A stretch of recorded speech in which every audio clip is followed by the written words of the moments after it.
Hello and welcome to the Shop Tour 2023. I try to do these every year, but I skipped 2022 because 2021 was a crazy year of working and finishing a master's degree program. After I finished that, 2022 got busier with some shop stuff, so we'll see some upgrades, some differences.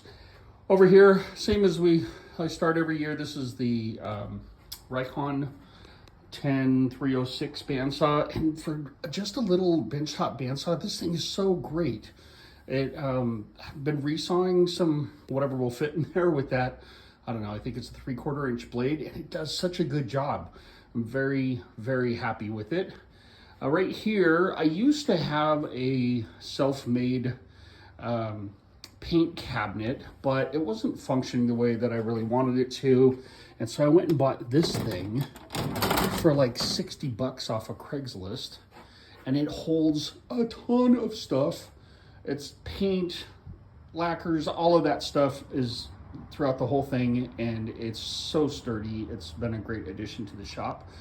Right above that is where I store the Craig Foreman pocket hole machine. I haven't had a lot of use from it since I bought it, but I have a project coming up that it will help with, so we'll put that to work. And then we have the hollow chisel mortiser, which we've had for a while, and that's actually about to see some action on a project that I'm gonna start working on tomorrow. You can see some new dust collection ducts coming down, and we'll talk more about that in a little bit, but I essentially have replumbed almost the entire shop, including what I'm affectionately calling the habit trail. I do not have hamsters, but that's what it reminds me of. And you might notice that there's a big empty spot here, and that is where my miter saw used to be. And I don't think I'm putting it back. I have made a switch to doing most of what I need to cut with the miter saw. I will just cut with a jigsaw and then do a final cut on the table saw, and then that should accomplish 99% of what I want to do. So I took out the miter saw and the storage for the parts, screws, all of that stuff, put it somewhere else. I'll show you that in a second. And I repurposed this top series of bins for cutoff storage.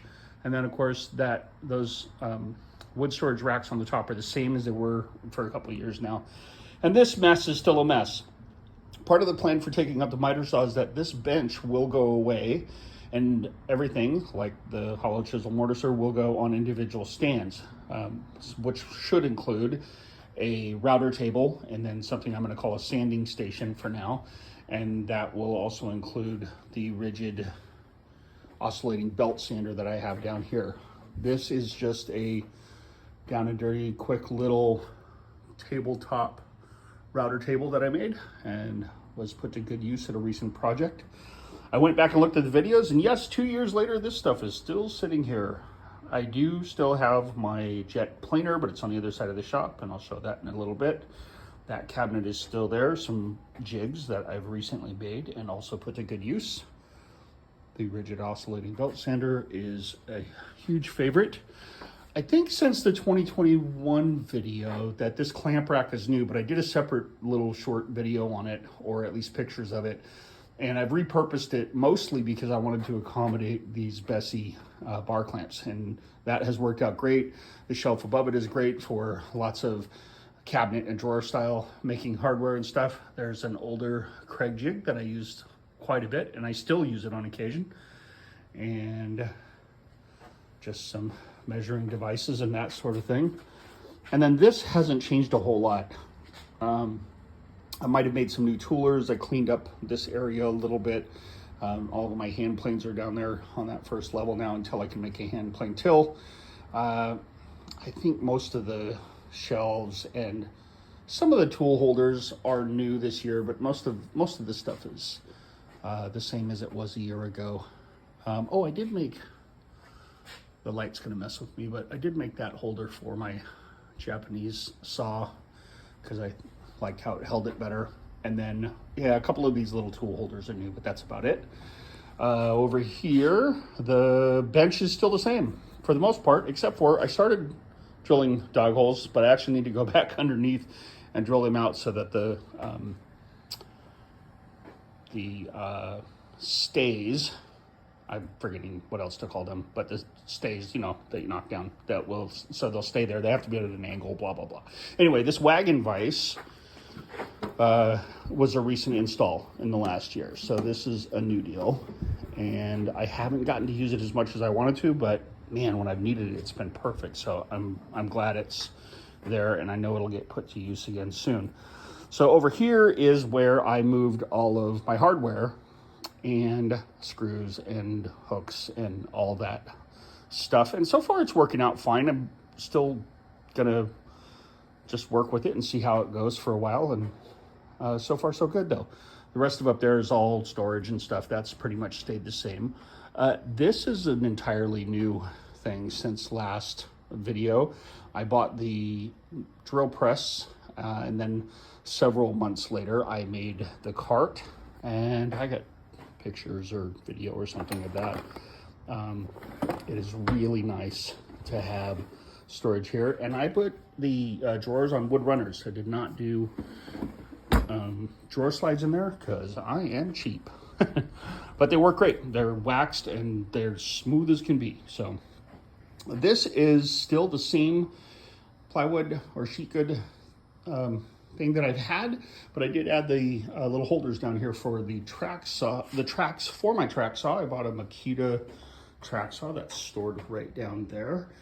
And this drawer was also in the video from 2021, but I'll include it here anyway. This is like my favorite junk drawer. It's huge. It goes, this is almost the entire size of the outfeed table. Works great. I kind of bypassed this, but it's in my last videos too. My jointer is the Shopfox W1755S. That is a 6-inch with the spiral cutter. It's not technically a helical, but it's a spiral cutter. And then this is kind of a fun little new addition. This is my framing jig for picture frames and whatnot. So I wanted a nice place to store it, and I always thought this area under here is largely underused. I think I can put maybe 2 more jigs on a different slide under there. In the last video, I had an overarm dust collector fitting over the blade guard on the table saw, and I have taken it out because it was always in the way. Apparently I make a lot of cuts where just there is no room for it. I think the JESSM guides are new from the last video, and they are awesome. I love how much they stabilize the cuts, so that's very cool. And then this was a big deal over here. I had a offcut cart, like the Steve Ramsey version that I've had for years and years and years, and I decided to finally take it apart. I redid some offcut storage here. These are different lengths, so it's 4 foot, 3 foot, and 2 foot offcuts, and I've decided if it doesn't fit in here, I'm not keeping it anymore. So that's what I'm trying to do.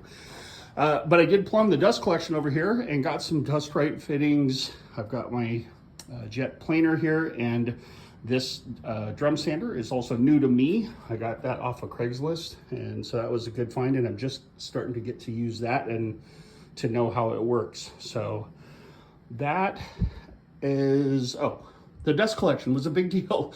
I replumbed all of this. You can see all the new piping in there and all the new tape. So I replumbed all of this. And for those that are concerned about how many bends there are in the pipe, I can assure you that the dust collection is working just fine for me. So that is the 2023 shop update.